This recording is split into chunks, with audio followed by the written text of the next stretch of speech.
90-এর দশকে বলিউডে তিন খানের যুগে এক তরুণ অভিনেতা ঝলকে উঠেছিলেন অদ্ভুত প্রতিভা নিয়ে, নাম ইন্দর কুমার। পারফেক্ট লুক, আকর্ষণীয় ব্যক্তিত্ব আর অভিনয়ের জাদুতে তিনি সহায়ক চরিত্রেও বড় তারকাদেরও হার মানাতেন। কিন্তু এক ভয়ানক হেলিকপ্টার দুর্ঘটনা তার ক্যারিয়ার ছিনিয়ে নেয়, এমনকি মৃত্যুও ডেকে আনে। জানুন এই অভিনেতার উত্থান পতনের মর্মস্পর্শী ইতিহাস। জয়পুরে ২৬ আগস্ট ১৯৭৩ সালে জন্ম ইন্দর কুমার সরাফের। মধ্যবিত্ত পরিবারের এই ছেলে ছোটবেলা থেকে স্বপ্ন দেখতেন অমিতাভ বচ্চনের মতো বলিউড হিরো হবে।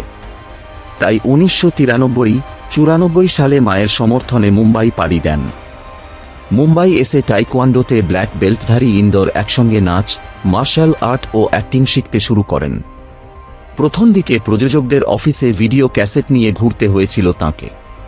১৯৯৬ সালে প্রযোজক প্রবীণ শাহের মাধ্যমে প্রথম ব্রেক পেয়ে মাসুম ও খিলাড়ি জোঁ কা খিলাড়ি ছবিতে অভিনয় করেন। এরপর একের পর এক হিট ছবি ঘুমঘট, দণ্ডনায়ক, মা তুঝে সালাম তাকে সুপারস্টার বানায়।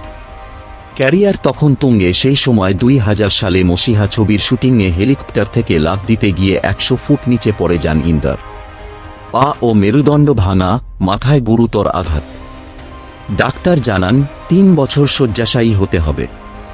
বলিউডের প্রযোজকেরা একে একে ছেড়ে দেন তাঁকে। আর্থিক সংকটে পড়ে যান ইন্দর। সালমান খান তখন বন্ধুর হিসেবে এগিয়ে আসেন। জিমে ট্রেনিং দিয়ে ইন্দরকে আবার দাঁড় করান। ২০০২ সালে তুমকো না ভুল পায়েঙ্গে দিয়ে ফিরলেও সেভাবে সাফল্য হতে পারেননি তিনি। টিভি শো ও ছোট চরিত্রে কাজ করতে থাকেন। ব্যক্তিজীবনেও বিপর্যয়, বিবাহবিচ্ছেদ, মডেলের বিরুদ্ধে ধর্ষণ মামলা। একের পর এক চাপের মুখে পড়তে থাকে। ২৮ জুলাই ২০১৭ রাতে হৃদযন্ত্রের ক্রিয়া বন্ধ হয়ে মৃত্যু হয় ইন্দরের। পত্নী পল্লবীর বলেন, শুটিংয়ের চাপ, মানসিক অশান্তি ও শারীরিক জটিলতা মিলে ঘটে এই ট্র্যাজেডি।